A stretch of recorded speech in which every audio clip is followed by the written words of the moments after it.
Rise for the Pledge of Allegiance.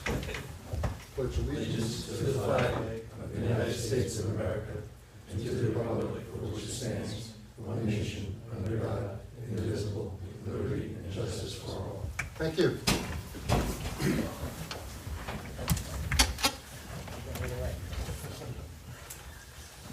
First item on the agenda is the approval of minutes, May 16th, 2024, September 19th, 2024, November 21st, 2024, which will defer to some future date. We do have the minutes from May 15th, 2025 for consideration. Do we have any comments or revisions? None here. No comment. No, sir. I have a stupid one. Why share it? You know me. Page 3, 114 Hartley Road Battery Storage. We have the acronym ESRG, Energy Response Safety Group. I think it should be ERSG, just to correspond with the words in the company name. That's it. Any other comments or revisions? No, sir. If not, could I have a motion to approve the minutes of May 15, 2025 as modified? I'll make the motion. Phil, second by? I'll second. Seamus, all in favor? Say aye. Aye. Against?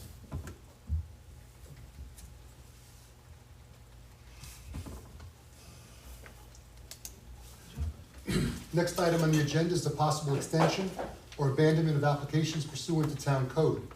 First one is Freeman, which is a single-family residence. Sean?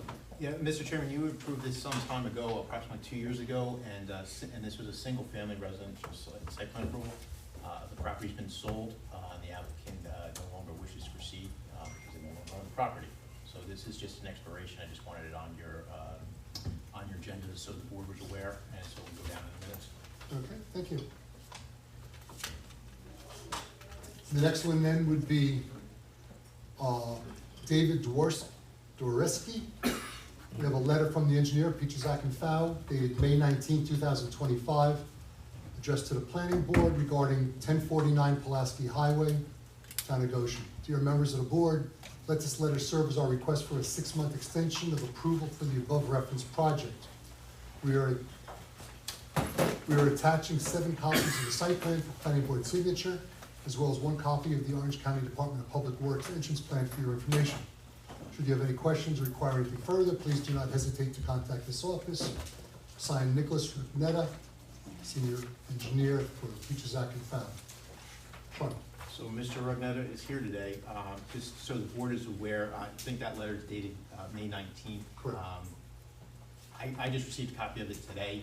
Usually the procedure when somebody has conditional approval isn't to resubmit to the entire board.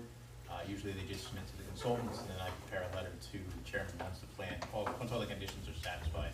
So I think what we're gonna do is I'm just gonna take what I've seen today, I'll review it. If everything's satisfied, I'll send you a letter per our normal practice.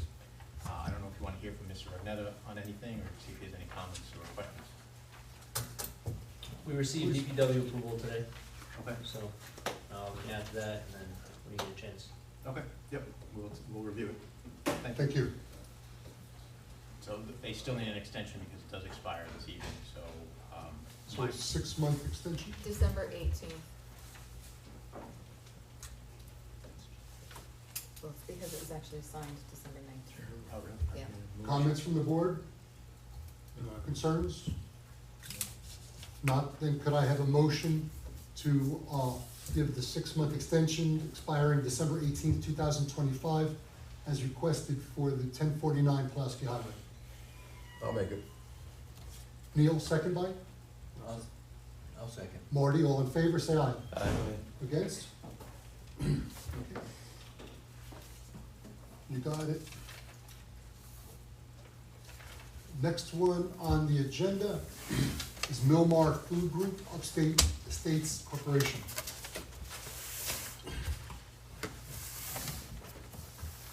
I'm gonna sit down.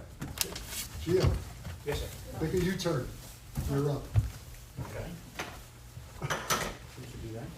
You guys have to tag hands. Tag team? It would have been awesome if we turned around and did that. Yeah, pass the baton, you know. Everything. We have a letter dated May 19, 2025, addressed to the planning board. Dear planning board members, you may recall that on December 5th, 2024, the planning board granted conditional amended special permit and major site plan approval for the Millmore project. This extension is due to expire on or about June 5th, 2025. Over the past few months, we revised the plans and updated the stormwater pollution prevention plan to address the town engineer's previous comments. We also received email confirmation from the New York State Department of Environmental Conservation that the DEC anticipates renewing the Speedies permit for the facility by June or July of this year. A copy of that email correspondence has been forwarded to Jason Pittigaro as part of his review.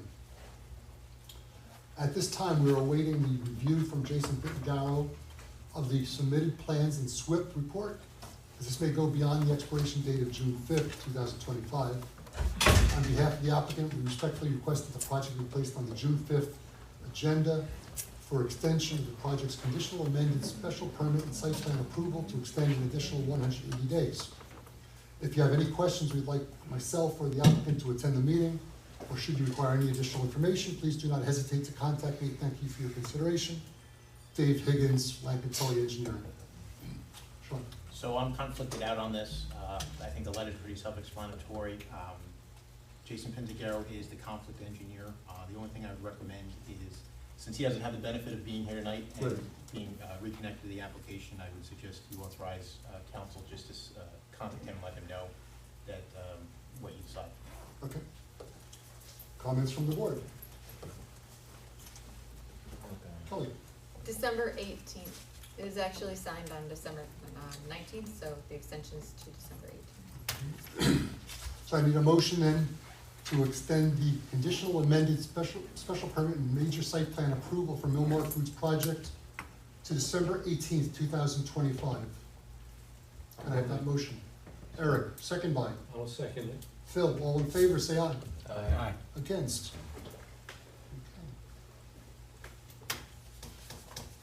And I will duly notify Thank Jason you. and the applicant. Much appreciated. Next item is Traskis. We have a letter from Bob Green, attorney at law, addressed to the town engineer and town building inspector. Not us. Dear sirs, as you may recall, I represent Goshen Estates LLC, which is the owner and successor assignee of the original applicant with respect to the above referenced matter. The project has conditional final approval, with the planning board having last granted a 6-month extension to June 5th, 2025. We respectfully request the planning board grant a further 6-month extension of time for fulfilling the conditions in the conditional final approval. This request for a 6-month extension is made in order for Goshen Estates LLC, the successor applicant, to preserve the previous work and rights granted to the original applicant. As was said before, engineering issues are still being discussed along with ongoing talks with potential lenders to finance the project. The owners continue to evaluate marketing conditions and sale issues in this turbulent mortgage and real estate market, and obviously the volatility of the U.S. economy is affecting everything. Goshen Estates LLC respectfully requests the board grant a 6-month extension in order to proceed with the application. In connection, therefore, on Friday, May 30th, 2025, I will be hand delivering to the building department a copy of this letter, along with my attorney trust check for $500 for the extension administrative fee. Thank you, Bob Green. Sean? I have nothing further, Mr. Chairman. Okay. Does anyone from the board have anything to say about this? 6-month extension. Nope. Kelly? December 4th. December 4th, okay. I make a motion to grant the extension till December 4th. Okay, I need a second then. I'll second. Seamus, all in favor, say aye. Aye. Against? Okay. That takes care of those three. We'll all be notified. Yes, Kelly? Yeah. Very good. Okay. Next item on the agenda is the American Reclaimed LLC. FKA? Formerly known known as. as formerly known. Yeah. Yeah. Authentic Antique Lumber, 18-2-5. Application for a site plan and special permit approval for a custom wood furniture fabrication business on 2.8 plus or minus acres along New York State Route 17A in the HC zone, AQ3 and stream corridor overlays. We're here this evening for an initial presentation and to begin the secret process. Brad, welcome. Good evening. Good evening, I'm Brad Cleverly from MJS Engineering. And this is an existing site which has been there for a number of years operating. And the purpose of this application is that the applicant would wish to construct a shed at this location, 16 feet off the property line.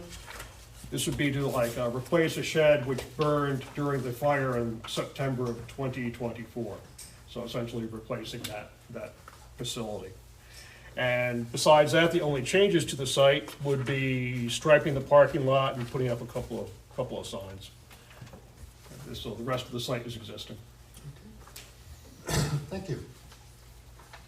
Sean? Yeah, so this was a former authentic antique lumber application. For those of you on the board at the time, this was conditionally approved in 2019, but the applicant did not finalize the conditions of the approval, so it expired in 2021. So in addition to the shed that Mr. Cleverly spoke about, you are looking at the entire application, the entire use, right? So it is a similar application to what you had conditionally approved. It's custom wood furniture and fabrication and retail, and includes a 1,400 square foot shed that was just described. They no longer are proposing the 5,200 square foot expansion that was part of the 2019 application. So in 2019, there was a determination made that this use met the code definition for light industry, and under your code, light industry requires special permit and site plan approval, and public hearing is required for a special permit, as you know. I think you're going to want to hear from Kelly, I don't know now or maybe after I'm done, about variance application that was approved in 2019 as well and how it affects this application. Also in 2019, you had made a determination that several design standards, specifically parking behind the building, peak roofs, and sidewalk bike paths would pose an unnecessary economic hardship to the applicant, so those weren't required. The applicant proposes a significant amount of outdoor storage. They've calculated it to be 29.5% of the site.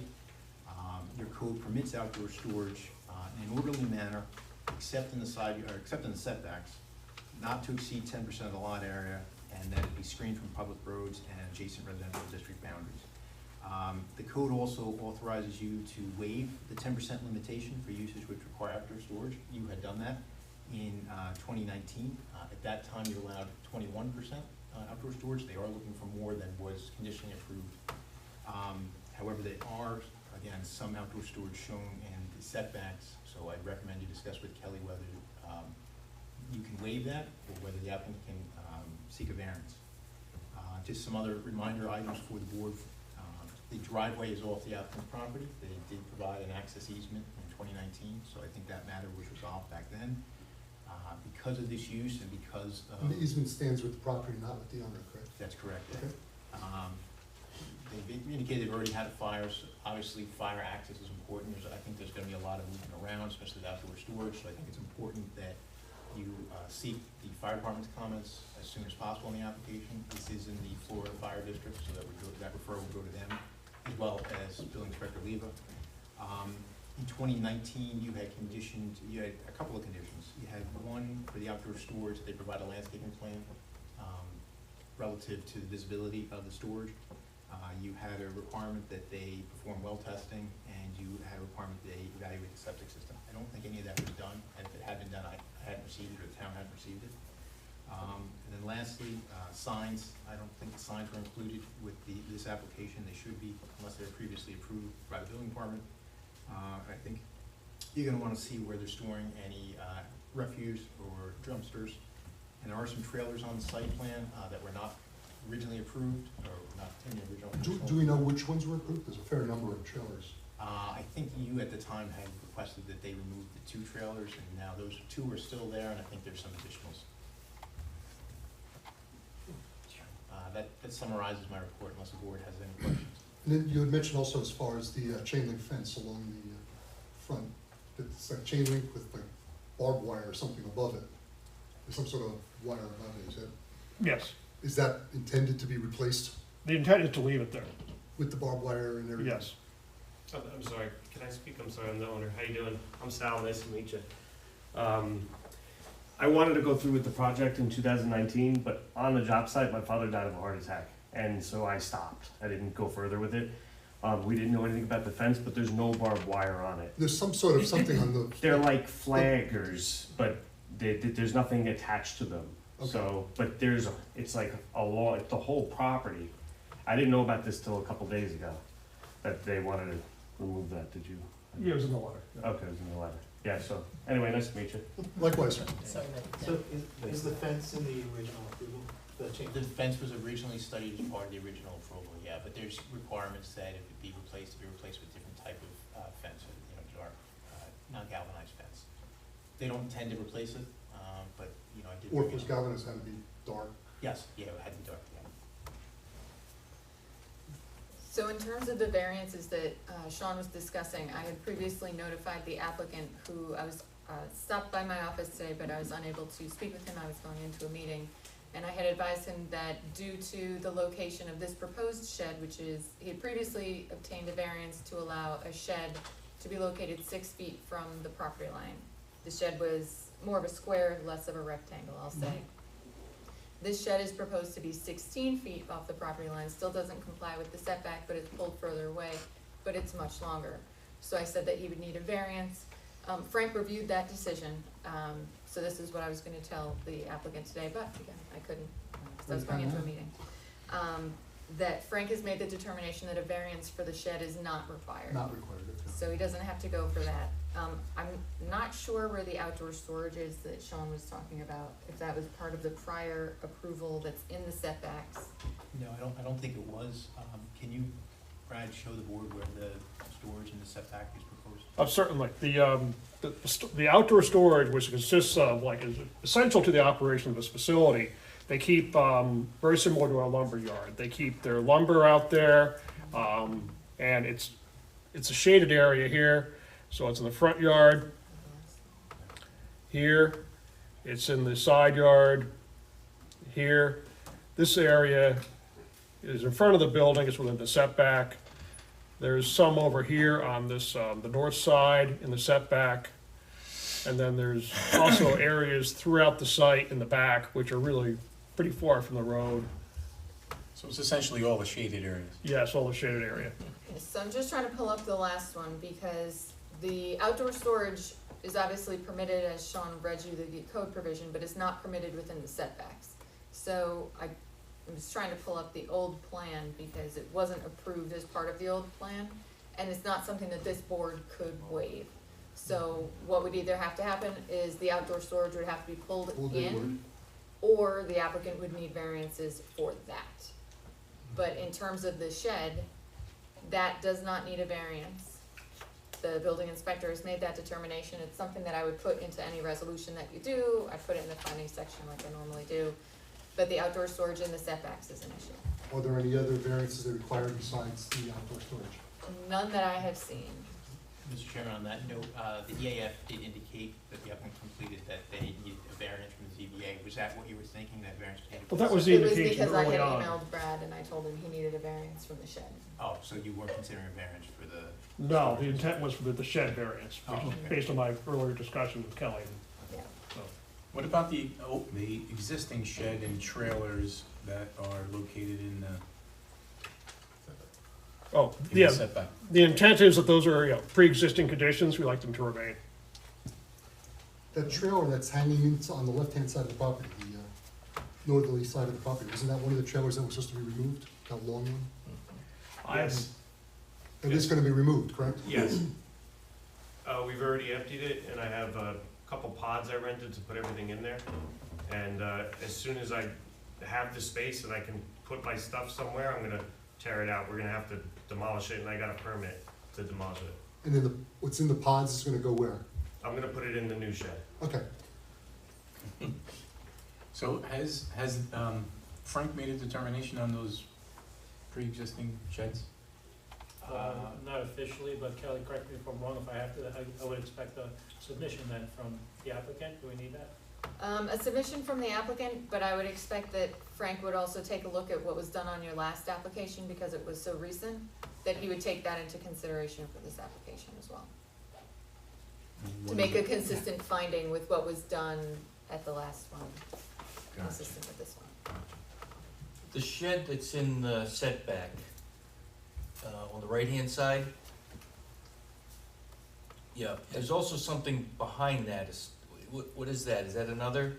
This trailer, Small No, rectangle. on the property line. Is that another shed or? that's another, It's a container? Sal, that's a storage, That's a container? storage trailer, One behind it and one to the side of it. this one? Yeah. Those are both trailers, one. It's a trailer. It's a, yeah, it's a trailer. It's a trailer.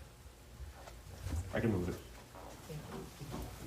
So on the one that I had that was prior to this, there's actually supposed to be two, again, more square sheds that were supposed to be 7 feet off the property line. There was not supposed to be a trailer behind and a trailer to the side. So that shed that's there is 15.3 feet off the property line. That was actually supposed to be just 7 feet off the property line, no trailers. And the row of trailers, more towards the rear of the site were not on the original plan. So those are new since the application was made in 2019. We've got a lot of trailers. Yeah, so each of those trailers, I have different types of special wood, and the customers come in and they get to pick their pieces out of them. So we've got they go right in there, there's nice like exotic round woods and different types of antiques woods and random like really rare slabs. I put them in there just to keep them dry, and I have them with different labels. So this one has the round ones, this one has the straight ones, so people can make their desks and their coffee tables and stuff like that. So that would be a variance in itself as well. If they are remaining. I don't think there's a prohibition against trailers in the code that I can recall, but if Kelly or Frank recall otherwise, I think the issue originally with the trailers for this board, whether they were in the setback. Just the ones in the setback. Yeah. So we have 3 of them that are in the setback presently. Well, originally there was 2, and now there's 3. Right. so, We have the one on the north side and we have 2 of them on the Yeah, south side around the open shed. yeah, you heard from the applicant that they're going to eliminate one of them. I think the one on the north side, I think you want to hear from them about the 2 on the south side setback, and then it'll be, it sounds like now they want to keep the other. We're gonna hear from Sal. I'm sorry, which one is it? The two on on the that other side, on the. That side. The 2 of them, the one above it and one to the right of it. This one and that one. Both of them Okay. infringe on the setback. This one infringes? Yes. Yes. There's 2 Okay. of them in front. Okay. How far in should I put it? Well, the consideration also, where you put it, also as far as the flow for fire equipment. You don't want to obstruct the flow Yeah, I've for got a that. nice road going Yeah, right you want to make past sure it. you have enough turning radii and stuff like that too, so where you pull it in should be That's a evaluated. 30-foot side setback, which is, That's it right there? yeah, this is the 30 feet. Okay. So I can't exceed 7 feet, I think, according to my variance. But those Well, are big I think trailers. when I talked to the building inspector, again, the variance was for 2 sheds. Okay. So now we're talking about Trailers. a boatload of trailers, so I I'm not didn't- sure that he's gonna, I'm Okay. not speaking for him, but Yeah. he has to look at this if you're now talking about putting more than sheds within that setback area. Okay. Yeah, I didn't, it just says that you're allowed to have storage along the south fence line 7 feet. It didn't, my variance doesn't actually refer to number of buildings, Yeah. but it's pretty vague, but it does say, that they're gonna give me 23 feet of variance for storage as needed. I wrote it, it's not that big. You wrote it? I did. Oh. It's not that big. But it And doesn't talks say about- for 2 storage sheds, right? Yes, it does, Oh, it does? yes, it does. Maybe, okay. So but they're on wheels. It's not like they're on wheels. Like I said, people kind of look into them and pick the wood they want and So if stuff. they're on wheels, you can move them inward. I can move them, yeah. For the purposes of relocating 2 existing storage sheds, Oh, you did write it. Okay, it Yeah. wasn't vague at all, Kelly. I'm really sorry. thank But maybe you can sneak one little trailer in. I mean, we could have if we went back to the ZBA, Oh, you gotta. but anyway, so we need Is to it- know well, how exactly long what does you it wanna do. So with the here's- trailers. I'm sorry to interrupt you. My real issue is that once we hit winter time, that space becomes super crucial. So I'm just kind of getting away with not having that area now. But even though it's, I had to replace it, so I had a fire, and it was so messed up, we just said, okay, we should just dismantle it. And it's one of those aluminum, kind of put them up in a day buildings. So I said, okay, it'd be probably cheaper to just replace it. But then then it would still be there. But that's okay, so now we're here, and the main thing for me is to get that building back, because I already let 2 people go, and because I just don't have room. There's no room, and that's where I let my furniture dry, that's where I make my wood dry, that's where I store a bunch of stuff. So I've got trailers now, because I'm just trying to make do without it. But once I have that building, I can move that trailer. This little guy right here, if that's a problem, I can move it. It's that little guy right there and the other little guy that's near your finger, yeah. Okay, both little The guys. 2 little guys. Are those two able to be moved to the others? Well, this one in the last time we met, this one I have to get rid of. But like I said, I almost closed the company. I had a lot of problems after my father passed away, and I was real confused for a while. So this went to the wayside, and so that's kind of why I just never came back to it. But the first thing I told Frank was, I'm going to get rid of that, and it's ready to be just torn out of there right now. This one is important. You can walk right into it, and it's got 25-foot long wood slabs that are up to 5 foot Could wide. those little ones be relocated next to the battery of, So could they be relocated like over here? there on either end of it, but, outside the, because you mentioned that each of those people walk into as well, that they're identified for the various qualities of wood and types Yes. of wood, It's dimensions. Could those other 2 go in that same string? No, because what's here is a big hill, kind of. So I would have to do something to move it. What But- about on the flip side, next to where that trailer's coming out, on the north side? Rich, can we put the big slab on the left-hand side of the kiln? No, I'm not even thinking about the big slab. The 2 little trailers that are around your existing, This one's actually 40 feet long. Which two? This one. This one they don't like. Well, Okay. they don't like that one either, but this one is a how problem. long are the trailers that are stacked up now? The string- These are 28. These are 28 footers, and these 2 here are 20 footers. This is a 28 also. Can we move that one over to here and get rid of one? Yeah. And then what about this big one? Big one's the same size as that. I think that's already on the property line. We couldn't get one next. We couldn't put this one next to it. How far away from the line do we have to be? 30 on the side, 30 feet on 30, the side. 30 feet on the side. Mr. Chairman, And we're the 15 applicant now. doesn't have to come up with an answer right No, now. yeah, of course They not. can go out in the field and figure this out, Yeah. and then come back with a plan. Right. and Yep. resolve Okay, this. maybe just removing it and finding another way and using my new building as best I can. And you can always work with the building inspector on that. Okay. And come up with a revised plan with your engineer. Yeah, I'll do whatever immediately for this shed. Neil, you had a, Yeah, no, the question I had was about the trailers, whether or not they're registered, in which case would it be considered parking or not? And I don't know whether they're trailers or containers or whatever, so that's the question is, are they really registered? trailers? They're not registered. And that's the answer to that one. All right, good, What should I do? thank you. what is They're on what is wheels, the but- implication with that, Neil? Well, the implication was that I'm not sure that you can't park within the setback if you were parking. If it was registered. If it was registered, I would possibly consider that parking it, and maybe you can park in the setback. I'm not Well, I making think that up.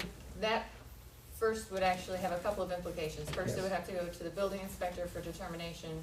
Secondly, if you register them, that's additional cost to the applicant, so that's something that they would Sure. have to consider. So Mhm. I don't want you to necessarily go ahead and jump out and do that. Before you even consider that, Brad, I would say if that's something you're even interested in, first talk to Frank. Well, yeah, I'll do that. Okay. We'll discuss it among ourselves and move forward. Make that determination. Other comments from the board? Kelly mentioned screening was part of the mold approval. I think Sean mentioned screening.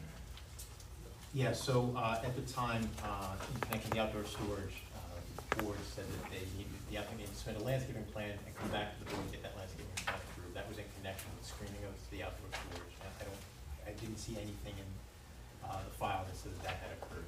So, And that screening is from 17A, it's not from the neighboring properties? Actually, the way your code reads is from the public road and also residential district boundaries. And keep in mind, you have Northgate at the rear. So, and I don't recall whether you had discussed screening both the front and the back or what, but there was a requirement in your resolution for landscaping plan.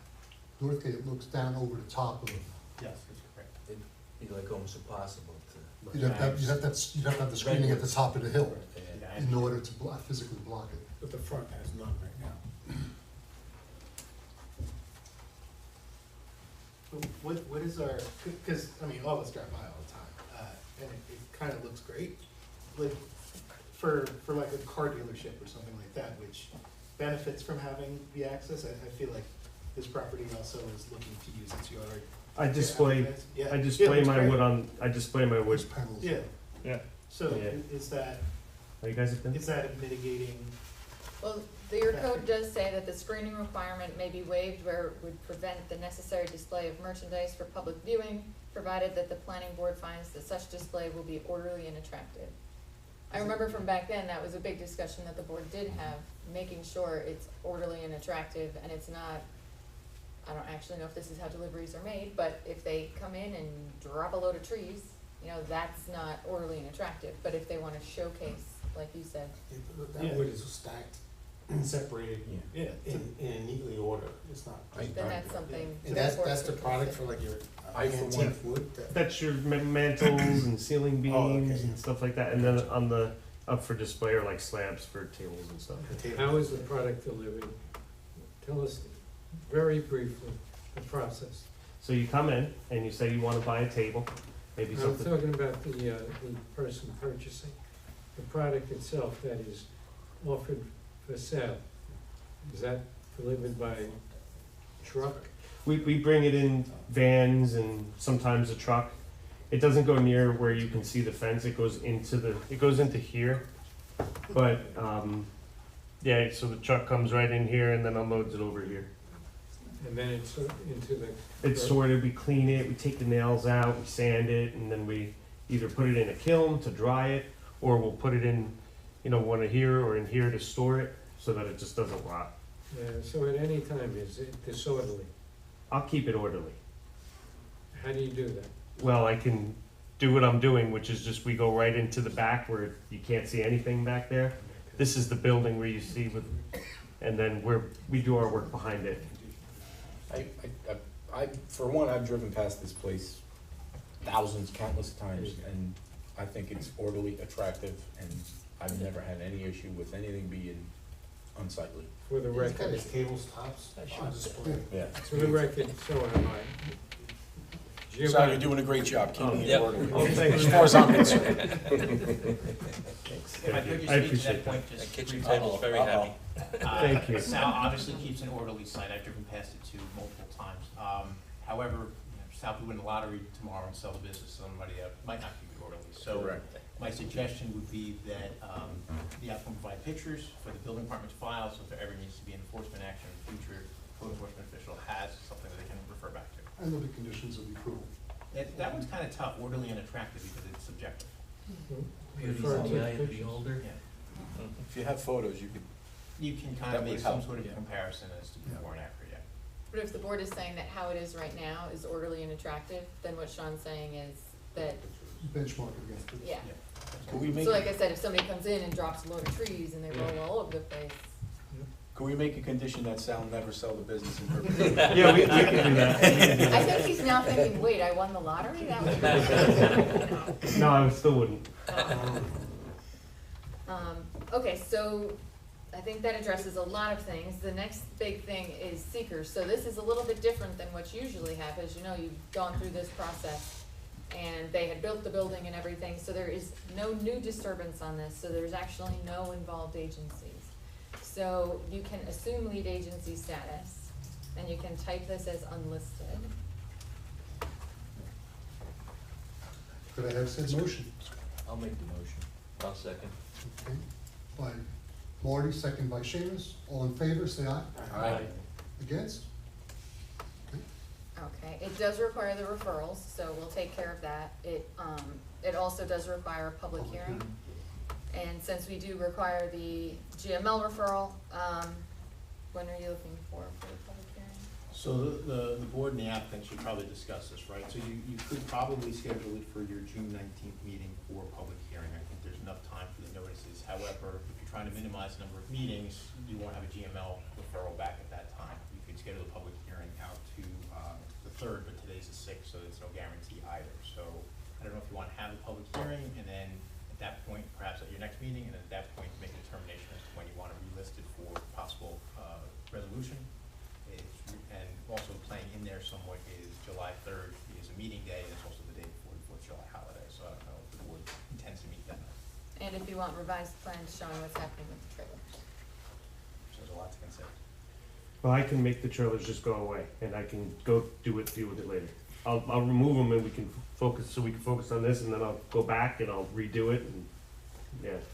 And as far as putting together new drawings, Brett, time? Yeah, we can, like, You take can off, do it?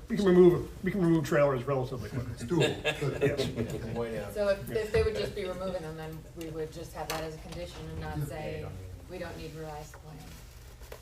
And I can do the referrals tomorrow.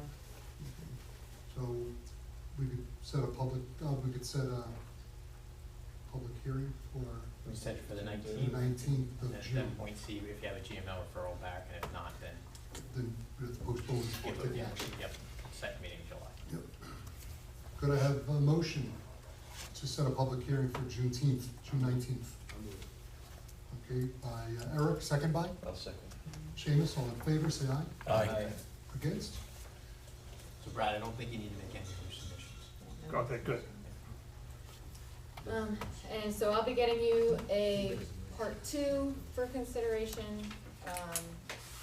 And I'm guessing you'd also like to authorize the drafting of a negative declaration and a resolution simply for consideration based on your past actions, and then you can modify them based on. I was gonna suggest that. Could I have said motion? To have the authorization of the preparation of the neg deck and conditional So moved. approval. Sorry, who was that? So moved. Gio, second by? I'll second. Phil, all in favor, say aye. Aye. Against? Okay.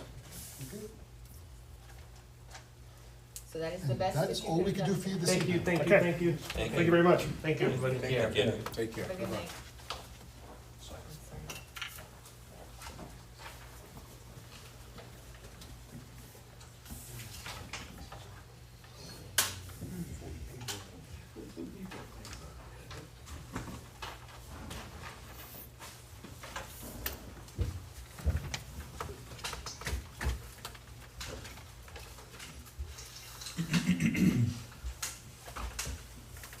Next item on the agenda is Quickway Imports Incorporated, 24-1-109. It's an application for an amended site plan special permit for a commercial storage warehouse on 9.1 plus or minus acres along Pulaski Highway, County Route 6, in the AI District, AQ3 floodplain ponding area overlay districts.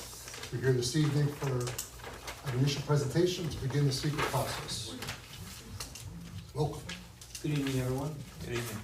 Nick Rodnetta from Peter Zack and File Engineering. So this is the Quickway Imports project. We were back before the board, I believe, in around 2018. We had an initial sketch plan. Subsequent to that, we were dealing with the Army Corps of Engineers regarding an area in the rear of the property. Took them a little while to get us like a letter, but we did receive recently a no permit required letter. So we are the applicant's pursuing this proposed warehouse in the rear of the site, 36,000 square feet, same business. They have outdoor decor and sell it online.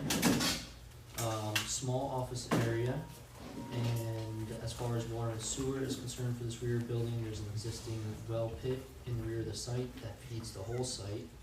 A proposed septic system on the northern side of the property, and it'll utilize the same access. So really they're looking to just expand with an additional building in the rear of the site here. Sean? Yeah, so this is amended site plan and special permit for the warehouse. You had initially approved in 2016 the conversion of the existing 28,000 square foot ag structure to a commercial warehouse. There now is Mr. Regnetter said, proposing an additional 36,000 square feet of warehouse. Believe it or not, you initially discussed this very application in June of 2018, and they went to sort out the Army Corps wetlands, and I don't know if it really took that long, or the applicant just, it did take took a little while. Okay. So at that time, you had actually started seeker, but I'm guessing Kelly's gonna recommend that you restart seeker tonight, just due to the length of time that's gone by. Public hearing is required. A couple of housekeeping matters.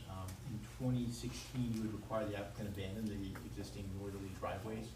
I looked at an aerial image; those have not been abandoned, so I think you're going to want to include as a condition that they do that before this approval is issued. In terms of circulation, my understanding is that all traffic is intended to enter in and counterclockwise around the site, and now all unloading will occur at the rear docks, and the applicant will move merchandise between the two warehouses, either with a forklift or by hand. My only concern with that is just that alleyway between the two warehouses. Just want to make sure that inbound truck traffic doesn't accidentally go down there or get stuck there or conflict with any forklifts moving material. I had a number of comments in terms of utilities and stuff like that I can get to the board as any questions. And I think the last thing I have for you this evening is that the applicant proposes 3.5 acres of disturbance. That's over the 1 acre threshold for a SWIP.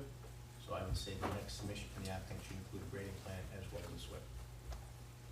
Thank you. Sean, when you said the northerly driveway, what are you referring to the road that goes around the two Yes. buildings? Well, no, they, on the northerly property line, maybe Nick can point it out to you, there's several driveways. There's one here, and I think there's one over here. Yeah, and you had required those to be removed, and they were not, according to the aerial image that I saw. They're not shown on this plan though, right? No. Well, there used to be a driveway that ran from, quote, southwest to the northeast, right through the middle of the front that has been closed up and grassed over. So I'm not sure if, and that one's not shown here, so I'm just trying to, not sure where the ones are, but I'll find them. If you look at a recent Google Earth or something like that, you can see them. I think there's two kind of in the front. And the concern at the time was just truck traffic comes in, they go on that road that isn't intended, and now they have an awkward entry into the site on a driveway that isn't intended for truck traffic. Yeah. Nick, I've got a couple questions for you. On the EAF, we're saying that water demand is gonna be 100 gallons, well, actually, it doesn't say, the sewage demand's 100, so I assume the water's 100 as well. We're saying we have 7 employees, is that correct? I believe so. And then, you indicate also that stormwater runoff will flow to adjacent properties. You checked off as yes. Yeah, so, as Sean stated, we'll have to provide a SWIP, stormwater analysis for this new impervious area. This is a general location of a stormwater pond, obviously we have to design it. But from there, stormwater will most likely outlet to the rear of the site somewhere, because the topography slopes that way.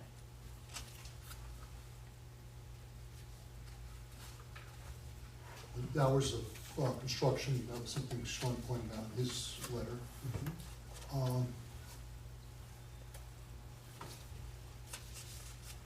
Between the two buildings is where you're gonna be moving the large stuff and the small stuff, as far as storage. Correct. Are there bay doors on opposing sides of those two warehouses, the existing and the proposed? I believe To there's move an it? existing bay door here, and I believe that what they would wanna do is, since this is just gonna interchange product, they probably have So another they bay will have door one on that that side side as of well, the okay. proposed building. And the water for the bathroom that's being proposed in the proposed building, is that coming from the same well pit? Yes, That's providing water for the house yep, and the provides water for existing? the house, this building, and it will also service this building. And I believe they tested it in 2015, and it was found to have over 20 gallons of it. That's plenty of water. Lee, you brought up the EAF. One thing that I will be asking for from the applicant is that that EAF was prepared and it's dated 2018. So prior to any circulation, I will be asking that that be updated to address some of those issues that you raised. Sean raised some similar issues, but it also needs to be done with the 2025 map run. And then also with the owner's endorsement, wasn't dated or notarized or anything like that. That's all, we're gonna get a new copy of that, is that required? They would have to submit that. It can obviously, sometimes we do that as a condition. It's better, the sooner that they do that, the better, but in terms of lead agency circulation, I wouldn't be doing any circulation until an updated EAF is submitted. Okay. Other comments from the board? I have a question about the traffic assumption. In the EAF, it says that there's gonna be no increase in traffic. In the narrative, it says that, for some reason, that the employees are gonna carpool. Like, it's more than doubling the amount of warehouse space, and, I mean, to be totally candid, I don't know when this was dated, but there are literally like 8 cars, in the Google Earth map. What are you basing your assumption on that there will be no increase in traffic? And how can we get comfortable with the notion that this is not gonna be like a distribution center? Can you help me with either of those things? Yeah, so he's not changing the business model at all, it's really just for more product. So possibly the initial storing of here, you know, once he gets the product in, there may be a few more trucks, but really I believe we have in the narrative 1 to 2 trucks a month. And if you ever drive by, yeah, there are minimal cars here, traffic in and out of the site is minimal, so it's really just more storage space. I'm not sure, I mean, think on it. I'm not sure that answers my question. If there's gonna be a significantly larger amount of warehouse space, like it implies more stuff needs or will be moved in and out. So I don't know that what you said is responsive, but we don't need to be responsive this. I'll confirm with the applicant. Okay. Yeah, I'll discuss with him and, you know, just see if he anticipates any further trucks, but I don't think he does. Okay, and this is for me, it's strictly related to the EAF traffic assumption. What you could do is you could ask the applicant to look at ITE trip generation and just see if it's comparable, like what they do, if it's comparable to warehouses of the same size. Okay. And then if it is, then you can make the assumption that it's reasonable what they're saying. Okay.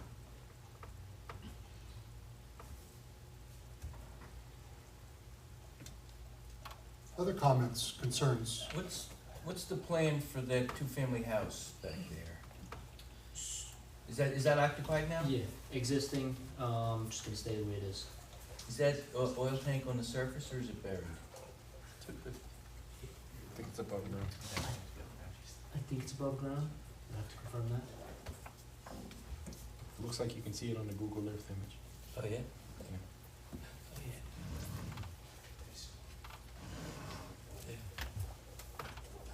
Thank you.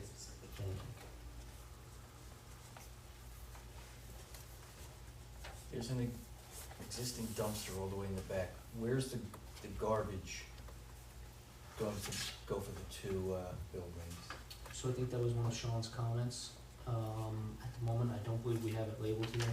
Like I said, we have to further develop this site plan, with stormwater. We're gonna have to find a location, for dumpsters.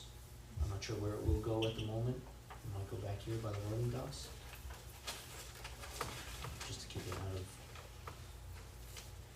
yeah, that might be the best place, I'm not sure yet. And the plan for the surface of the lot, is that gonna be gravel? Correct. Currently exists as gravel, with the exception of the DPW entrance, which is required to be paved. It's all gravel around this building. And they want to just continue, they haven't had any issues with it being gravel, so they like to, any further development in the back, utilize that as gravel as well. What about ADA parking? So, that's another thing that will have to be developed. wherever the ADA spaces go, it might be a question we discuss with Frank. I don't know if you can, I don't think you can have gravel for ADA. No, that's why I'm asking, Yeah, how that's so the asphalt. if it goes back Concrete. here, they might have to asphalt these couple spaces and have an access way to the building.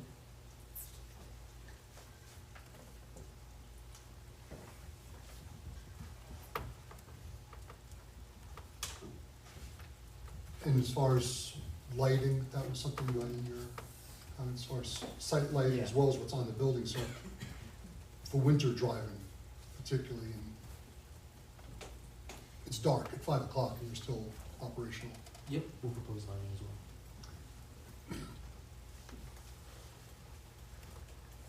Other comments? Frank? Lee, just one. Nick, this is for you. If you could ask the applicant, go back to the two-family dwelling, and Sean touched on it in his memo. Do you know if that's for farmhouse or workforce, or is it not? I don't know. Okay. Yeah, I have to check with the owner. Yeah, I would suggest providing additional information on that structure so that Frank can make a determination on its use.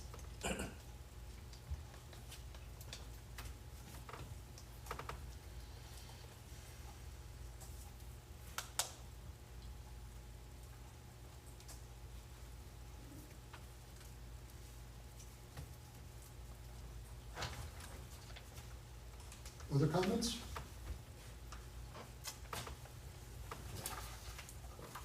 So the planning board can declare its intent to serve as lead agency and type this as a type 1 action.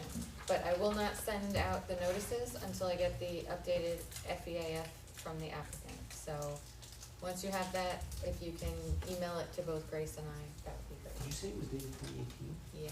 Because I have this on dated 2025. Did you look at the last mapper page? Mine is still dated 2018, up at the top. At least mine We probably was. utilize the old form. Okay, That's if you what it have a was. different one that was dated later, I don't have. Yeah, that's what it was. So what we'll do is we'll go to the website, generate the new form, and provide an updated EA. Okay, that would be fantastic. Could I have a motion then to declare this board, its intent to be lead agency and declare this project type 1 action?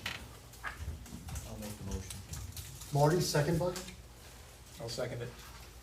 Gio, all in favor, say aye. Aye. Against?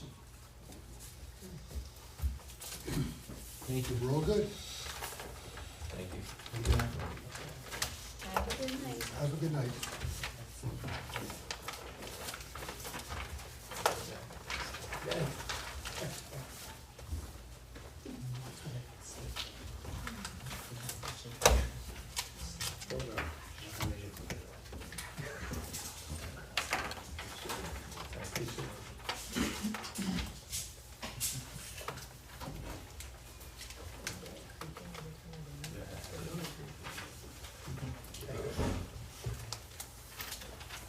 Next item on the agenda is Golden Stay Inn Primrose Realty LLC, 12-1-56. We have an application for a site plan special permit for a lodging facility on 8.6 plus or minus acres along New York State Route 17M, HC and CO zones with an AQ6 overlay. We're here tonight to consider a visual impact analysis.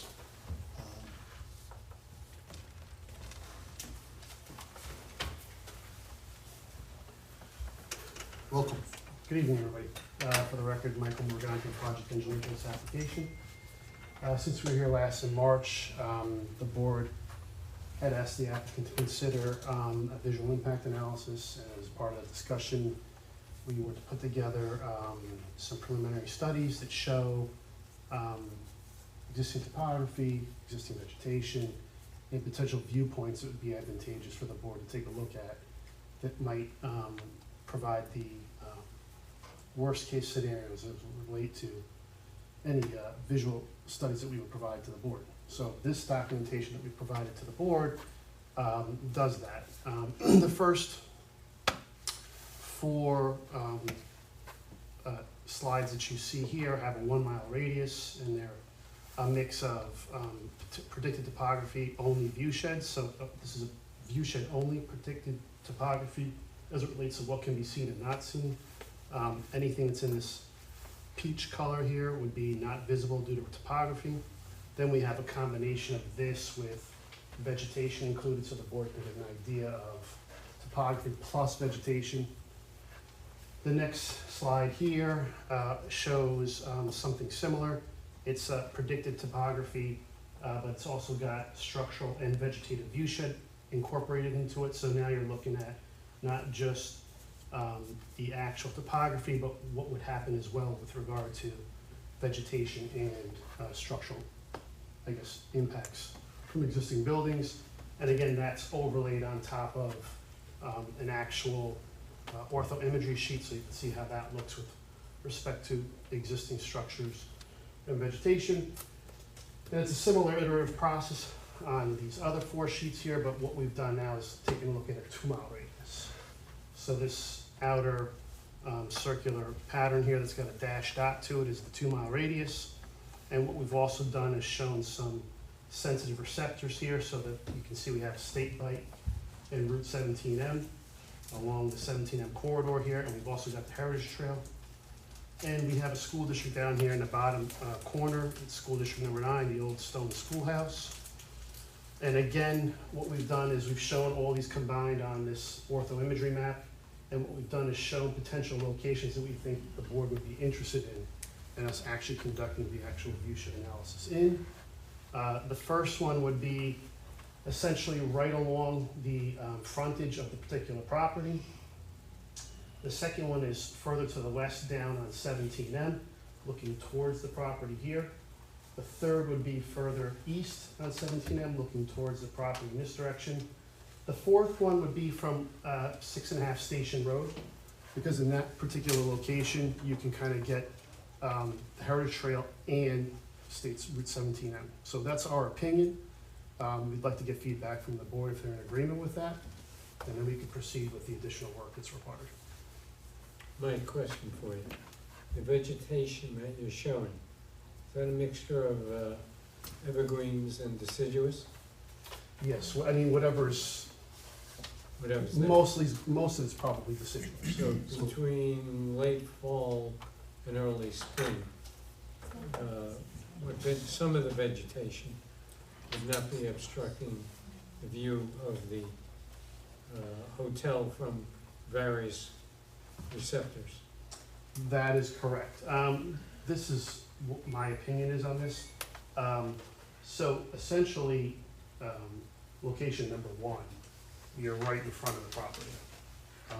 We're probably gonna clear most of the front of that property. So that conceptual grading plan they gave the board doesn't include the grading yet for the stormwater basins. So by the time I incorporate all that in there. Plus the driveway. Yeah, I mean, there's grading for the driveway, but that's gonna get expanded. I mean, I anticipate that most of the vegetation, you know, between the front of the property leading up to the back, it's probably gonna get clear. Site distance. Yeah, so not just that, but realistically, just from grading purposes for the stormwater basin. So, from point number 1, I don't think it's gonna matter leaf off or leaf on. We're gonna have a clear view of the site up the hill. That's pretty much what's gonna happen.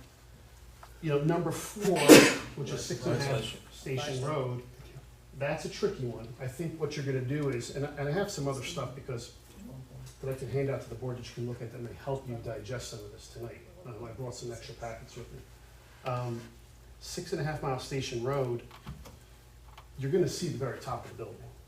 That's what's gonna happen. There's quite a bit of vegetation between that location and the building, so you're probably gonna see the top 1/3 of it, is my guess, somewhere in that range. Again, leaf-off conditions aren't gonna matter as much. I think there's enough distance between locations 2, 3, and 4. Leaf-off conditions aren't gonna matter because there's so much distance and there's so much wooded vegetation between them. I think it's more or less the height of the building and what you're gonna be able to see above the tree line is gonna be the most crucial impact on this. And if you look at number 2, and number 2, we're approaching almost a 1/2 mile radius to the site. And number 3, we're pretty close as well.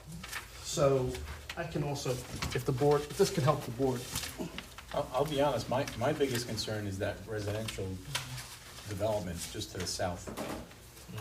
That's Rolling Ridge? Is that what that is, Yes. Rolling Ridge? Yes.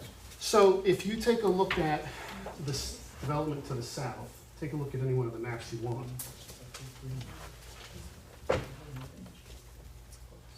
A good portion of everything behind here is screened due to topography and vegetation.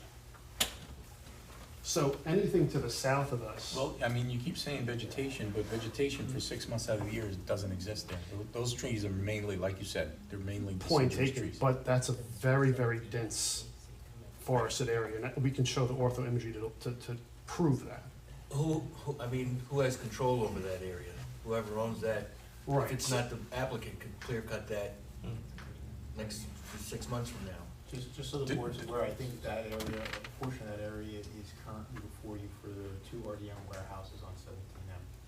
I haven't been back before you in some time, but that's the general area. That's the next thing I was gonna say, right, they're wooded now, but The other thing is, we can't control being able to go back there and take photos, that's private property. But the It's not applicant private could take property. it from the road. from the road. We don't consider private property. But could he- We're considering the road, the north loop of that road, or Let the me make sure I understand exactly. north loop of that subdivision. So we're talking about this area back in here, is that what I'm understanding? No, go to the picture where you can actually see the subdivision. Okay? It's an aerial image, You Right tell where me, To the left. Right where the peach and yellow. over come here, right there. That's it. we can add that. I'm sorry? If there's a public road there that we can get to, we can try to add that, That's fine, That's what I was saying.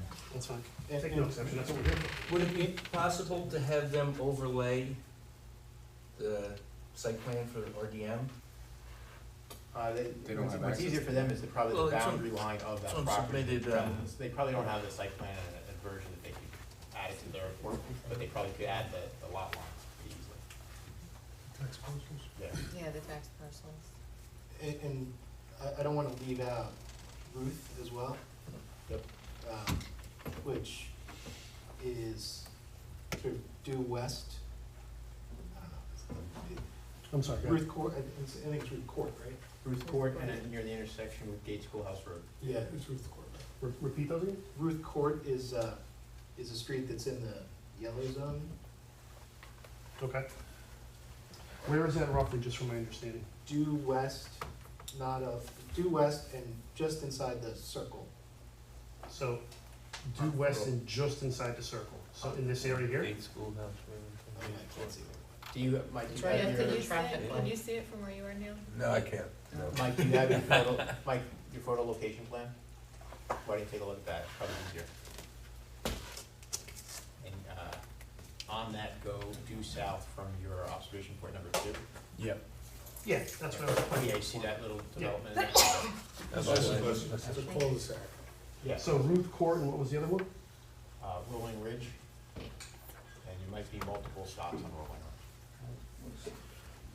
So is a suggestion that he considered all the RDM property is gonna be no trees? That's how we want to see it? I think the board just wants to see the outline at least initially, because there is another parcel in there, I believe.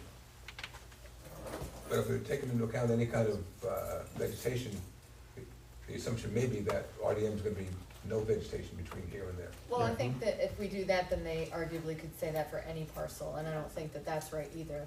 No. So I think you should just put the outlines to start on there, and then the board can consider that at this time. For any property that's on there, you could consider that the property owner could develop it. Whether or not it's cleared to the greatest extent, I mean, that's whatever's permitted by code. How do I, all right, so really all I'm doing is outlining the extent of the property where the RDM development is taking place. Right now, yeah. And do we know what those, at least section block and lot numbers are, so that I can show that? I would. It's on the town I do. website. Yeah. Oh, do you have the document, is it there? Yeah. Okay. And I can probably give them to you if you keep talking. And I'll just shout them out randomly like Logan.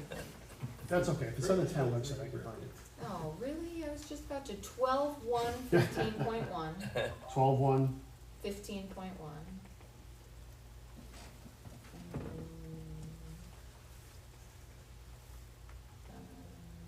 As Kelly's working on that, I think the board will even though it's a little bit distant, I think 12-1, 85.1, and 108. 85.1 and 108. Yep. You were trying to say something, Sean? I was, Mr. Chairman, yeah, I think the board may want to discuss Heritage Trail as well.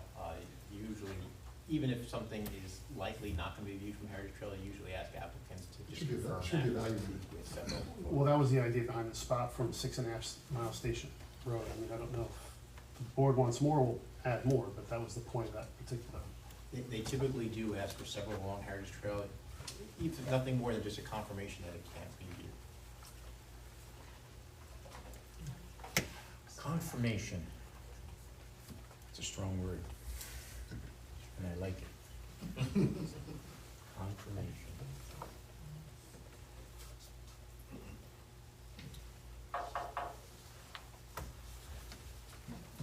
So we can do like 2 or 3 spaced out evenly along Heritage Trail, like one just kind of like to the west, one kind of in line with the frontage, and one to the east. What do you think, Phil? That sounds right. I think that's fair enough. That sounds good.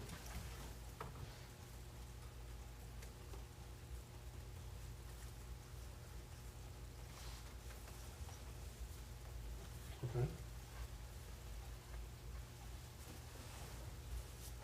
Is the board in agreement with the other 4 locations we've provided as well?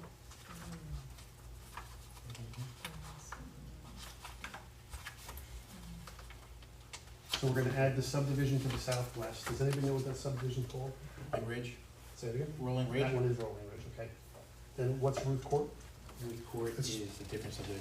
That's the one all the way to the west, just Actually, below. it's part of. Yeah. It's actually Yeah, part right of on the Old outside Ridge of the District circle. Connect, Yeah. because there Oh, was Meadows the. of Meadows of Goshen. Goshen. Oh, Yeah, okay. Meadows of that's- Goshen. because there Sorry. were Yeah. wetlands in I just between. read- I corrected myself. Yeah. So just so I get the information correct, is Ruth Court the one that's beneath, Observation point number 2. observation point number 2? Yep. Rolling Ridge is the one that's over here. It's the That's bigger one, correct, yeah, yeah, Okay. just to the east of it.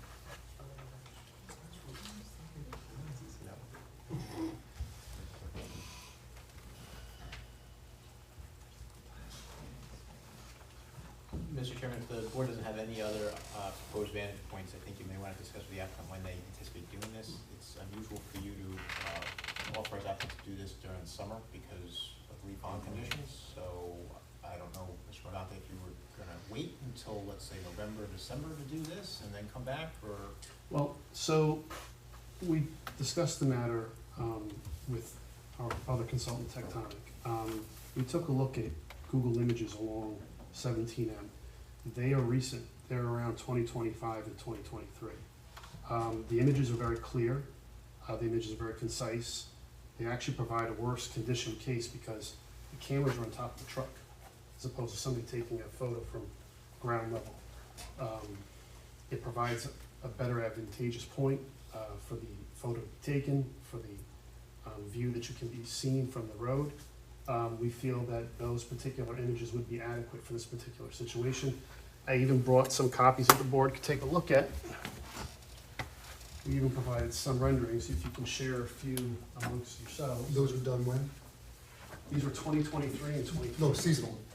These are shown right now with leaf-off conditions. So you can take a look, now this is my printer, which is just a regular color printer, so the printing quality is not the best, but if you go and look online on Google Maps, you will see that the images are very clear. We even tried to provide, so if you take a look at the first one here, this is observation point number 1, obviously without the building. Now, all that vegetation that's in the front, this is a leaf-off condition, but again, remember, that's gonna be removed. Because this is the pickup truck caps and the other. The second sheet here shows just a rough rendering of what the driveway in the building might look like from that particular observation point number 1. And again, remember, this is leaf-off condition, Google Earth. So the images are, in my opinion, they're very good. I don't know if we're gonna get anything much better if we actually take This in is the photos of this. DPW4. You do understand that we're sensitive to the points that we just described, and that If those this- can't be done through Google Maps. No, well, can I just continue to show you the pictures through what I provided, and you can look at it online as well if you want. 17M. And I'll- Guys, I think everybody, there's like a lot of different conversations happening, so let's just let Mr. Morganti finish what he's saying, and then Jeremy, you can. Yeah. So if you take a look at, for instance, in the upper right-hand corner, I've told you what the observation point is and whether it's got the building or not on it. So if you take a look at this one, this is observation point number 2 without the building. So what you would see is the building somewhere over in this corner right here. What corner is that? This corner right Oh, here. okay, I got you, yeah. So again, you've got structural blockages, and you have a tremendous amount of vegetation between that particular point and the building. You're gonna see, what you're gonna see is the top of the building. You're not gonna see anything through those buildings, you're not gonna see anything through those trees. We're talking about a half a mile of trees, whether or not it's leaf-off conditions or not. You've got all that wooded bark and tree is gonna block most of that view. This last slide that you have here, Sure. which is visible portion of 40-foot building. You got a circle in the top of the building. Why do you circle the top? The view that you have here, the picture shows the whole building as being not obstructed. Why are we just, I'm sorry. Yeah, I'm on the same sheet, let me catch up. I mean, it looks like we're seeing the whole building when you're coming up 6.5 Station Road. I think he circled it for vegetation, was it just see the top? Correct, yes. But in Why does it winter, say leaf 40 off foot? conditions, you see the whole building. We think you're gonna see that portion of the building with leaf-off conditions. That's what we think you're gonna see. You mean leaf on? Because right there, leaf Because right now, off. there's Well, no both. vegetation showing. Correct, that's a leaf-off condition you're looking at. Right. But there are trees between us and that particular building. Mike, what we're looking at, Just, what we see, Mike, is the whole building. We're seeing trees to either side of it, but nothing in the forefront. right, give me a chance to explain. Okay. They did this very quickly today. So what I'm trying to show you is this. If you look at the sheet before this, you're gonna see 4 without the building. There's a lot of trees there, does everybody see that? So what they quickly tried to do was just implant that building in that spot. We didn't have time to actually show the trees that are, yeah, That are gonna remain in the front of correct. the building. It was just quick and dirty to give the board an idea of what you're gonna look at. So what I'm trying to say to you is that if you look at this building, the next sheet, if we can put those trees back in where they would be, we think you're gonna see pretty much what we circled in red. Does that make it clearer for everybody? Yes. So it's not that the trees aren't there, they just were removed for Yes. the purpose of the. Yeah, for the purpose of just Yeah, showing you that. Building, the Yes. rim is covering it. There wasn't enough time to Okay. render it the right way. Now, just to give the board an idea that we do believe that leaf off here is not a major issue. Well, so I think that what the board has heard is the applicant's argument to use the Google Earth images rather than, for those points, rather than taking the images during the leaf-off condition from the areas that you've just discussed.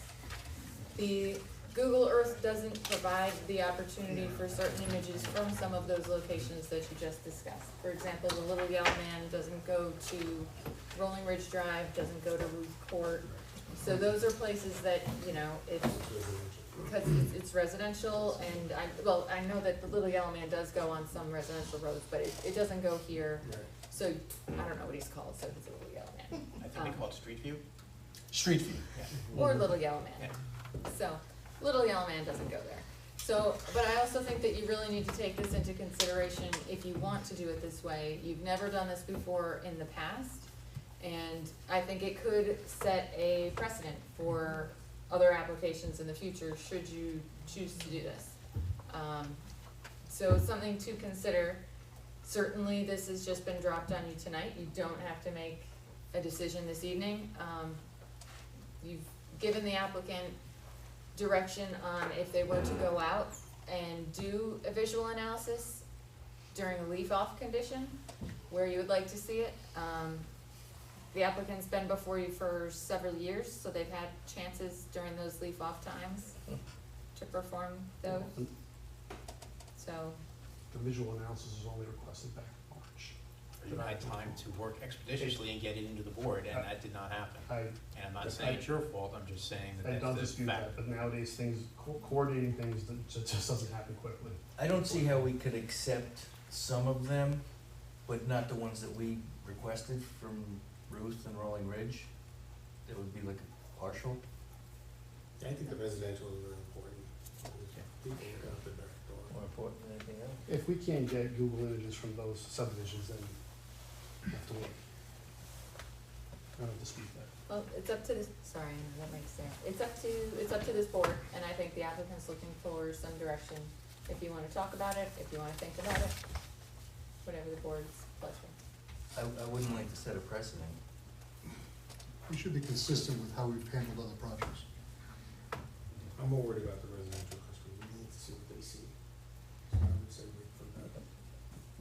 Leave off. To that point, I think Neil has a question or statement. I was just handed, two contacts for people who live on Rolling Ridge, who said that to the degree you might need to access property there, they're welcome to let you access that property. That being said, they can't do it from private properties, but we appreciate that offer from Rolling Ridge residents. I appreciate it. No. But I think that looking between those houses, I know sometimes you've gotten some of those and you get a visual analysis and it's like, well, we took a picture looking straight at the house. Mike knows that's not gonna work, he's gonna try and look between the house to see the actual visual impact, he's not gonna waste his time, so you'll get a good one from him, so, but we do appreciate that, thank you. So I think that the board would like to see. Understood. See you in November. We'll be here. I don't know, we may get one of those freak October snowstorms, but I'm not the one jinxing it. I feel like maybe I just did.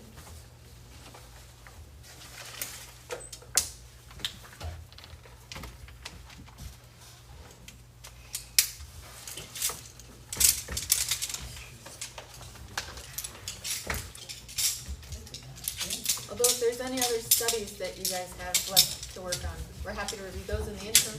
I can't remember what's outstanding for this. Yeah, I think we gotta get that visual impact under approval. Okay.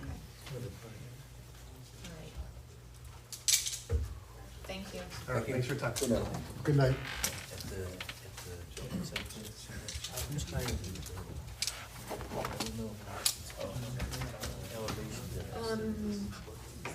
That's all for that application.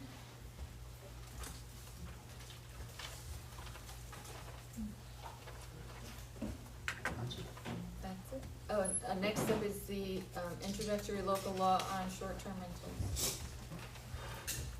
Introductory local law number 13 of 2024, local law amending the town of Goshen zoning code, chapter 97 related to short-term rentals.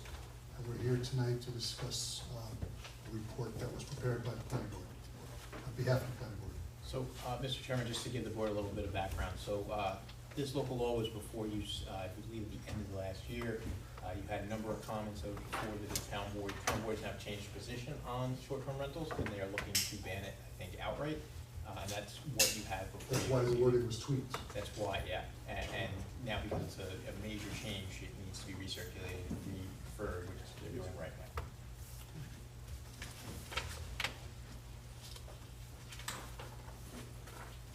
Would you like to add anything, Karen? No, I did not review or prepare a report for the board on this version of the local law.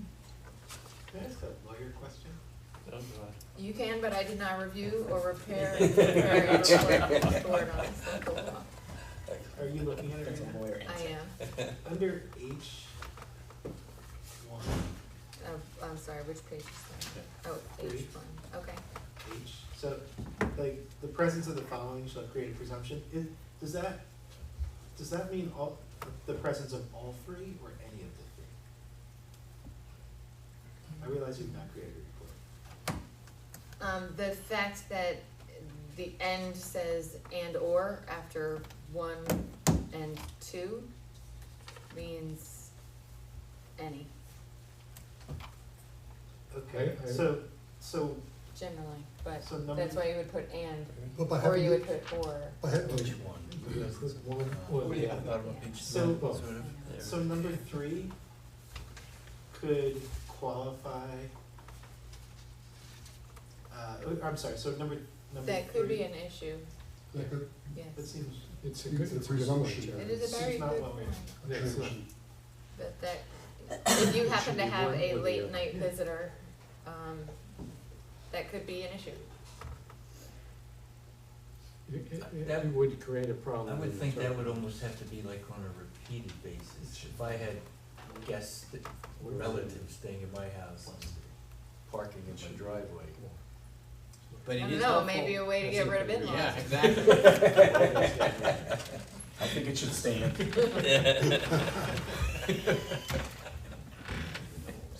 Oh, goodness. I don't know what we're supposed to I hope they don't list this on the YouTube. It's on YouTube. My wife will be texting me, I think the modifications look good in the way it was reworded to flip the intent of the law. I think that was overall your board's opinion. You didn't like the law, but you had a comment on it, and I think you said, you know, we'd rather this not be before us, but if it has to be, these are our comments. That's pretty much what we said. Yes.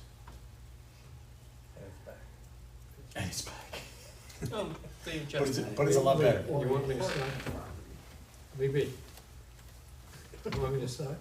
Go ahead, no, it's all yours. Start. Do you have notes, or do I have to take this up? I have most of it, it'll be hard for you to read. Okay.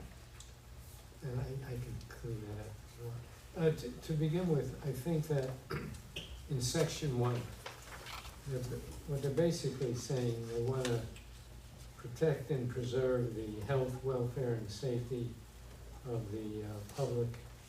But they're not giving, if they're doing an outright prohibition, I think they ought to give some examples of what the problem is that warrants a total prohibition. I think that would, if it were ever an issue that would challenging this, they could say, we found this, there have been cars parked, there's been disturbances to the neighborhood, a generalized statement relating to a total prohibition just, I think, is problematic. I think they should give, in their legislative purposes and intent section, several examples of the problems that warrant a prohibition. The other thing, without going to changing all of the language, I can send something to Kelly, is if you go to page 2, penalties for offenses, and you look at item C, it makes reference to 97.10 C1G. There is, I could not find that section of the code. It went up to, I believe, C1F. There wasn't an H, there wasn't a G. So I think that is something that should be something that needs to be clarified. Well, on the very front page, Yes, you have 9710 C1G on the bottom of the first page. Yeah, that's. By the addition of that, we're talking about this 97 Yes. yeah, Page 1, yeah. One. It's an amendment to the code. G, Yeah. oh, this section, rental, allowable uses by district, prohibited uses, I think prohibited it uses needs by to district. say that the highlighted language is new. Some places say if it's underlined, it's new, if it's struck through, it's deleted, if it's in brackets, things like that, but it doesn't say that here, No. so this, in this format, can't be submitted to the Department of State. It just won't be accepted, it'll be rejected, so They- somewhere they here it need needs to to say that. That's what they mean, and they need to clarify that in the amended law. The other thing is they interchange in several places the words article and chapter. It's one or the other, and they should clarify which one they prefer to refer to. By way of example, under penalties and offenses in A, they say violations of this article. In various other places, such as on the third page, I think it's the third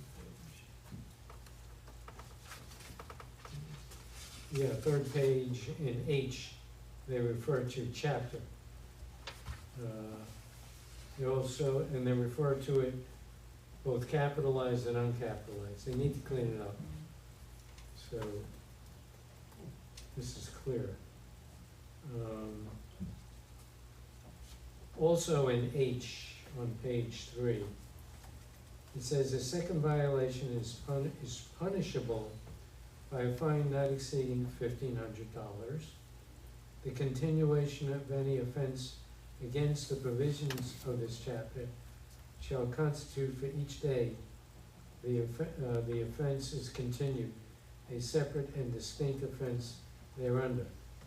Now, I wasn't clear if that meant that each day that the offense continues. $1,500 per day. That's right. For as long as it lasts. They need to clean that up. They also should put a space between H and I, subsections H and I.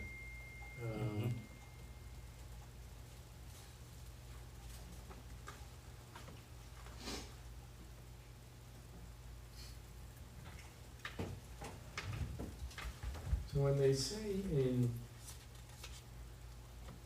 G, if the code enforcement officer should probably be, officer should be office, since we have a number of people in that office, determines there is a violation of 97.1 C1G, and then it goes on.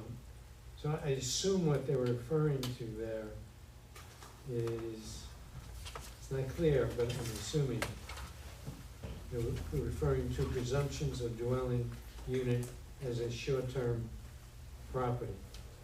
They're referring to I, lower down on that page.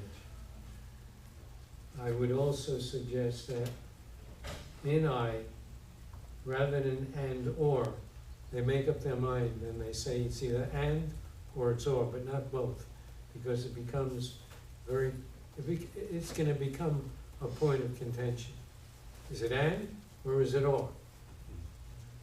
It's one or the other.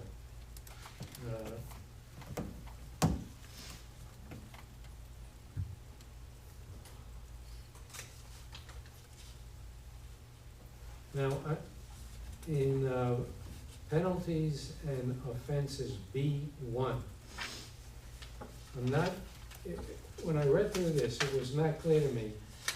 Let me back up. It says, except as set forth in subdivision G below, upon finding any new construction improvements, blah, blah, blah, to be in violation. Nothing in here made it clear to me how that a finding is supposed to be made. Is this someone in the building office making a determination that there's a violation? And the reason that I think that becomes more significant, I think that we need to have a better understanding of how a finding is made. Later in the lower third of this paragraph, it says, so you got a finding that's made. And then it says, upon request of those to whom it is directed, technical determinations of the nature and extent of the violations as alleged will be made, that if a violation as alleged is found, courts and determinations will be charged against those responsible. If a finding has been made, how is somebody going to make a request? It doesn't seem to follow. It doesn't seem logical to me. how is somebody to make a request if a finding has already been made that there's a violation? So I think we need to have a better, clearer understanding how we go about making a finding. So that this B1 makes, it's more understandable. And it won't lead to a lot of litigation and money and time spent that could be avoided out the gate. Does that tie back to B itself, the first paragraph of B? The code enforcement office or officer, whatever we decide, will either witnesses or receives information of a complaint, Or a complaint? or information or a complaint of an alleged violation of this article, what probably should be chapter. The code enforcement office shall properly record such complaint and immediately undertake an investigation. Then it jumps right, if a finding is made. Well, the finding's been made. How is somebody making a request after a finding's been made? It just seems to be written in a way that is gonna raise issues.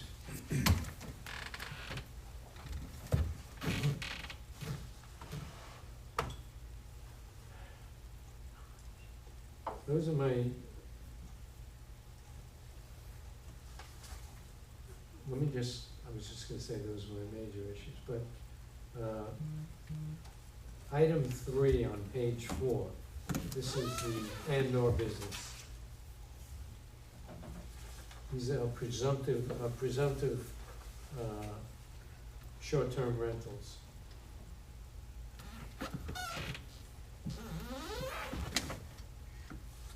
Sure, one second, give me 1 second.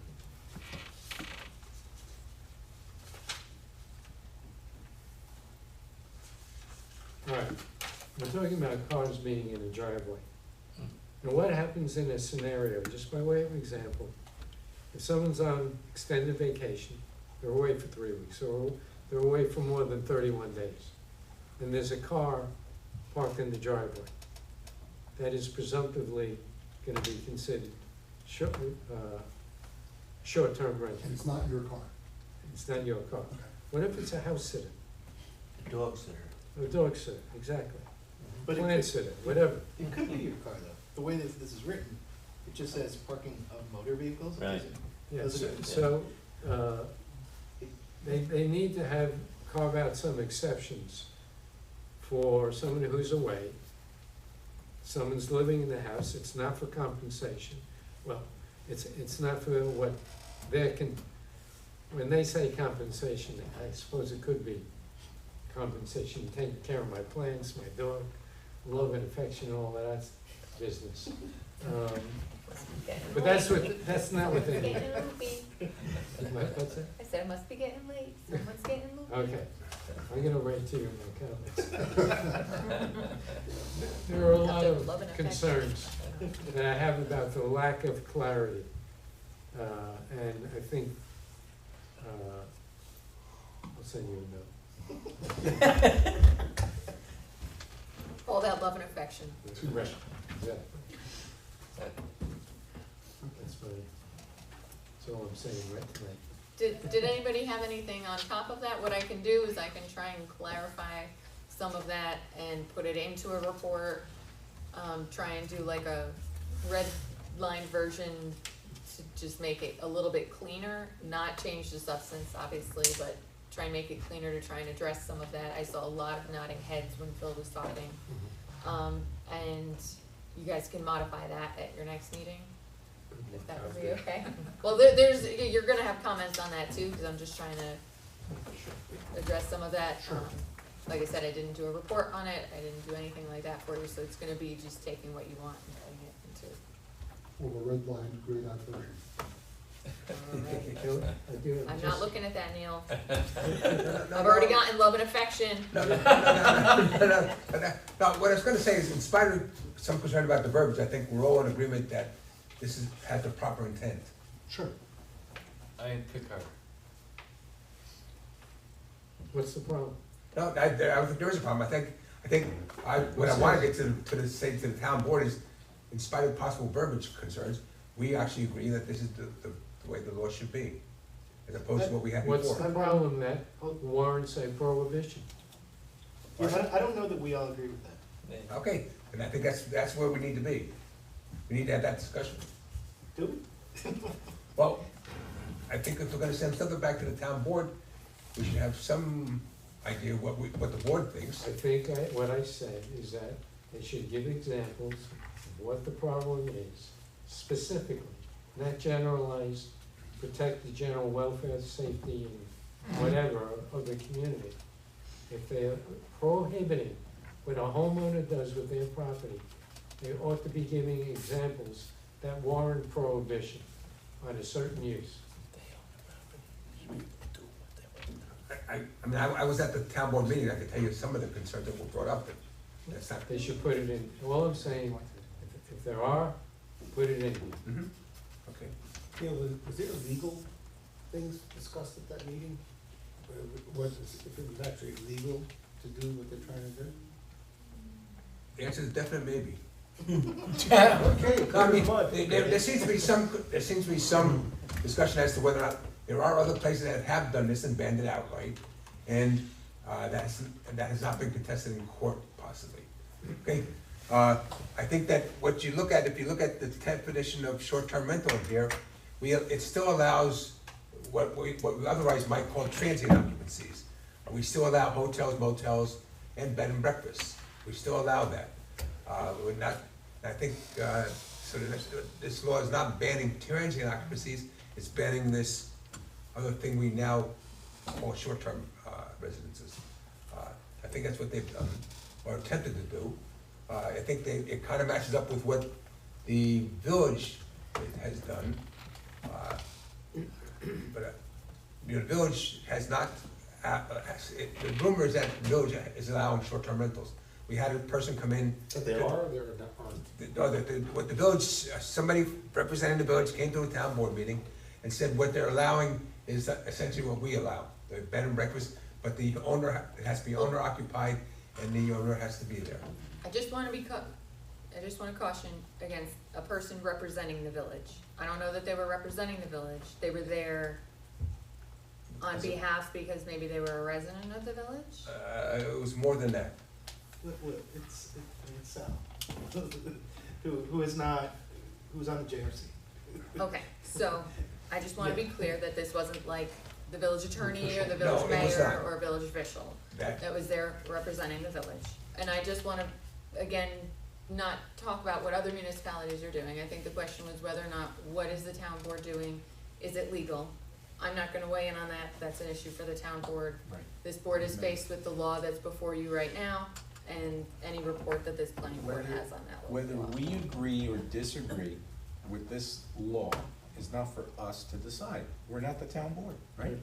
So, So you're allowed to give your opinion in We your apply our report. opinions, that's it. Yes, That's it. fine. Of course, if anybody has individual opinions, they can go to the public hearing on the law. and state them, right, as a resident of the town, we can go to the town board and make our voices heard. Yes. And that's all we can do, but as a board, we can't say we hate this law. I was just curious, as to, you know, if that discussion was had. Yep. But I'll try and put something together for the board to consider and talk about.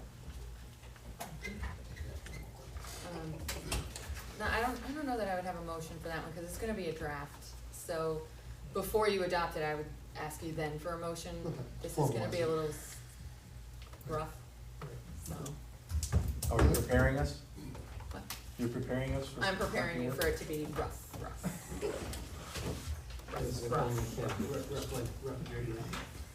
No comments. Sean, that brings us to you. Yeah, so, as I'm going over your agenda for the next meeting, just, start looking at your calendars, because we're gonna have a discussion about the July 3rd meeting, after we go over your June 19th agenda. So on the 19th, you have a continuation of a public hearing for Cannon Hill Flex. I believe they gave you some new materials, that you received this evening. You also have coming back Liberty Solar, they're coming back with their EAF, and the battery storage system is coming back as well, they made a submission. So you got 3 applications, plus any extensions or anything like that. Now, getting to July 3rd, that would be the meeting after your next meeting. It is the night before a Fourth of July holiday. I don't know if you're gonna have a quorum or not. American Reclaim, we also set a public hearing for June 19th. Oh, I'm Yes, sorry, we did. write that down. Yes, that's right, that's right. Write it down. My mistake, probably in June. Oh, yeah, definitely. Can we just pull the board to see if there's gonna be enough people here for the 3rd so we can plan ahead? Bill? I'm just looking at the calendar. I'll start on this side. Are you gonna be in town? Yes. Yeah, Yes. I'm gonna be, yeah. Nothing. Seamus? One more for 4. Most likely. Not likely. Kind of maybe. All right, So we're, you have enough. Yes, have a meeting. like, a kind of maybe, and not, okay. Most I likely. got my yeses That was the down. most likely. Those- word. The most likely was tough, I was like, I'm gonna skip, all right, next. Okay, thank you all, I appreciate it. Anything else for us? That's all I got. Kelly, anything for us? Okay, can I have a motion then to close this meeting? So moved. Seamus, second by Gio, all in favor, say aye. Aye. Against?